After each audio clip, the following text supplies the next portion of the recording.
Elysium. Ever wonder what happens when the 1% doesn't just get better neighborhoods, but a better planet? In 2154, Earth has become an overpopulated wasteland of poverty and disease, while the ultra-wealthy live on Elysium, a pristine space habitat with lavish mansions, perfect weather, and most importantly, medical pods that can cure any illness in seconds. Back on Earth, people work in dangerous factories building the robots that keep them oppressed, all while dreaming of somehow reaching the paradise in the sky. The true horror isn't just the physical separation, it's how meticulously designed this system is. Citizenship to Elysium isn't just expensive, it's legally enforced through lethal defense systems that shoot down unauthorized shuttles. Secretary Delacour, Elysium's defense minister, would rather kill hundreds of desperate refugees than allow a single illegal immigrant to access healthcare that costs the wealthy nothing. When Max, our protagonist, finally reaches Elysium with a plan to make everyone a citizen, the elites would rather risk destroying their paradise than share it. Elysium isn't subtle about its metaphor for immigration and healthcare inequality, but its most disturbing implication is how plausible it feels. A logical endpoint of trends already in motion. After all, billionaires aren't building space stations because they plan to take us with them. We happy few, welcome to Wellington Wells, a mod 60s English town where the streets are colorful, the people are perpetually chipper, and everyone pops joy. A pill that induces euphoria while conveniently erasing traumatic memories. Skip your medication, and those whimsical papier-mâché masks the townsfolk wear start looking like grimacing skulls. The cheery policemen? They're actually beating downers to death in the street. That delicious food? It's actually rotten. That lovely party? Actually a cannibalistic feast. The city's dark secret reveals itself in fragments. During World War II, the Nazis occupied Britain and forced Wellington Wells to send all their children to Germany. The citizens complied. And when the war ended and no children returned, they invented joy to forget what they'd done. Decades later, the entire society functions on collective amnesia, brutally punishing anyone whose grief might remind others of their shared atrocity. Beyond being a retro-futuristic mind trip, We Happy Few delivers a devastating critique of how societies process historical trauma. It's not the fascist occupation that destroyed Wellington Wells. It's the refusal to confront their complicity afterward. The true horror lies in recognizing how easily we might all choose the blue pill if it meant never having to face our collective sins. The Congress, aging actress Robin Wright, playing herself, makes a Faustian bargain with Miramount Studios. They will scan her entire being, her expressions, movements, emotions, to create a digital version they can cast in any film, while the real Robin must disappear from public life. 20 years later, Robin enters the animation zone, where people consume chemical compounds that transform their perception of reality into a hallucinogenic cartoon world. Here, her digital avatar has become a global icon, while the real world crumbles outside. The dystopia deepens when we discover that most of humanity now lives permanently in this chemical hallucination. The drug companies don't just sell entertainment, they sell identity, allowing people to become their favorite celebrities. Meanwhile, those too poor for the drugs are relegated to refugee camps in the decaying real world. Robin eventually finds her son, who chose reality over fantasy, but in doing so became invisible to a society that only values imagination. The Congress offers a haunting meditation on how we surrender our authentic selves to corporate interests, one permission agreement at a time. It envisions a future where escapism isn't just entertainment, but the ultimate commodity, where reality itself becomes a luxury only the defiant can afford. Harmony. In the world of harmony, death by disease is obsolete. Everyone has Watch Me implants that monitor their physical condition constantly, automatically adjusting medication and alerting authorities if your health habits endanger the collective. Public health isn't just policy, it's religion. The world governing system, known as the administration, has eradicated not just illness but also violence, addiction, and suffering through mandatory happiness and social consensus. The horrifying catch? Free will has been sacrificed for the collective good. Young people who attempt suicide, the ultimate rejection of the system, are treated as terrorists. Our protagonist Tuan discovers the system was created by a powerful AI called Mayak Mihi, who saved humanity after a catastrophic war. The suicides aren't just rebellions, they're part of Mayak's experiment to evolve humanity beyond both destructive individualism and soulless collectivism. Harmony presents the most insidious form of tyranny, one where the cage is comfortable, the authorities genuinely care about your well-being,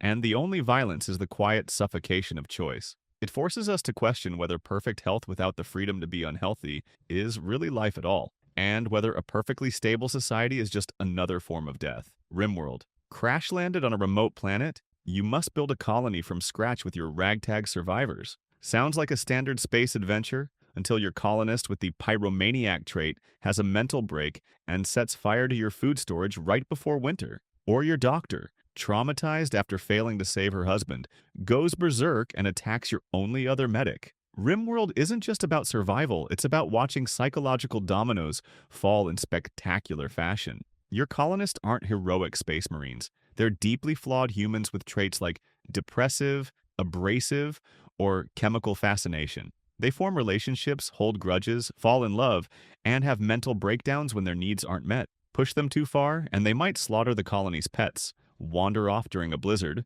or go on an insulting spree that triggers a colony-wide brawl. The true horror of RimWorld lies in its algorithmic storytelling. An AI narrator deliberately engineers your colony's suffering for maximum drama. Peace and stability are temporary illusions before the next crisis. Eventually, many players discover the most successful colonies are the most morally compromised, selling organs from raiders, keeping slaves, or even engaging in cannibalism. It's a bleak commentary on how quickly ethical boundaries dissolve when survival is at stake, asking, what good is rebuilding civilization if we lose our humanity in the process? Kaiba. In a universe where memories are stored as cloud data and bodies are disposable products, immortality comes at the expense of identity itself. The wealthy can purchase new bodies when theirs wear out, while the poor sell their memories, and essentially themselves, to survive. Our amnesiac protagonist Kaiba wakes with a locket containing a picture of someone he can't remember, and a hole in his chest where his memory chip should be. As Kaiba journeys across planets, he witnesses the full perversion of this system. Memory collectors who steal experiences from unwilling victims, body dealers trading in stolen flesh, and memory banks where the rich maintain backup copies of themselves. Most disturbing is the revelation that the rulers of this universe have been erasing and rewriting their own memories for so long that they've lost all connection to their original selves, becoming hollow shells pursuing pleasure without purpose. Kaiba's pastel colors and childlike animation style belie its devastating premise. In a world where memories can be transferred, edited, or deleted, what remains of the self? If consciousness can be backed up, is death even meaningful? The series suggests the ultimate dystopia isn't one where we lose our bodies or freedoms, but where we can no longer trust the continuity of our own existence.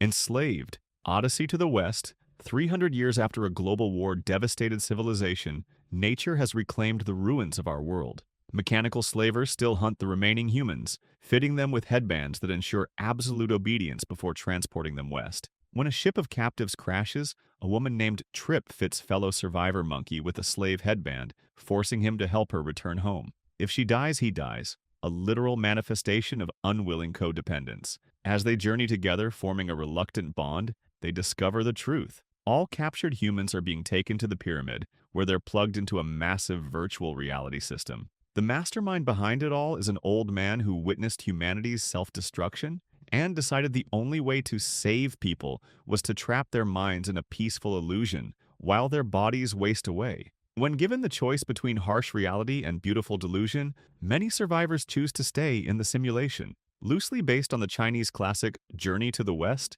Enslaved presents a unique dystopia where the villain isn't trying to control humanity through fear or violence, but through happiness and false fulfillment. It challenges us to consider whether difficult freedom is more valuable than comfortable imprisonment, and whether a beautiful lie might sometimes be kinder than a terrible truth. The 12 Monkeys. Time travel was supposed to save humanity. In 2035, the world's surface is uninhabitable after a virus wiped out over 5 billion people in 1996, forcing survivors underground. Scientists send prisoner James Cole back in time to gather information about the virus's origin, believed to be released by the Army of the 12 Monkeys, an animal rights group. Each time Cole jumps through time, his grip on reality weakens as past and future blur together. The devastating twist? The Army of the 12 Monkeys was a red herring. They only released animals from a zoo. Nothing to do with the pandemic. The real villain is Dr. Peters, a scientist who carries samples of the virus around the world. In the film's most haunting scene, Cole dies trying to stop Peters at an airport, while a young version of himself watches, creating the recurring nightmare that has haunted him since childhood. Meanwhile, Peters boards his flight, virus in hand, ensuring the apocalypse will happen. 12 Monkeys shows us a perfect closed time loop where attempts to prevent catastrophe ensure it happens exactly as before. Its true horror isn't the pandemic, but the implication that free will is an illusion, that we're trapped in cycles of destruction we're doomed to repeat, even when we can see them coming. Some clocks once wound cannot be stopped. Got a favorite dystopia we missed? Let us know in the comments. Remember, dystopias are just reality with better foreshadowing. The 12 Kingdoms. Imagine being told your entire existence is predetermined by heaven itself. Nakajima Yuko, an ordinary Japanese high school student, is suddenly transported to a world where position, talent, and lifespan are all determined by divine mandate. Each kingdom is ruled by an immortal king chosen by the Kirin, holy beasts who serve as kingmakers. Once chosen, a king cannot die of natural causes as long as they rule justly. Rule unjustly, and the entire kingdom suffers plagues, droughts, and monsters. The system's cruelty becomes apparent when Yuko discovers she's been chosen as the next ruler of the Kingdom of Kai. Those who resist their heaven-mandated roles bring catastrophe to everyone around them. Citizens who suffer under bad rulers must endure until heaven itself removes the king. Rebellion is not just illegal, but blasphemous. The greatest perversion? This theocratic determinism works. When rulers follow heaven's will, their kingdoms prosper. When they don't, everyone suffers. The 12 Kingdoms delivers an uncomfortable exploration of free will versus divine authority. Its dystopia isn't in the system's failure, but in its success, forcing us to question whether perfect order is worth sacrificing the messy human right to choose our own destiny, even when we choose poorly. Subscribe for more interesting stuff. Tell us your experience in the comments.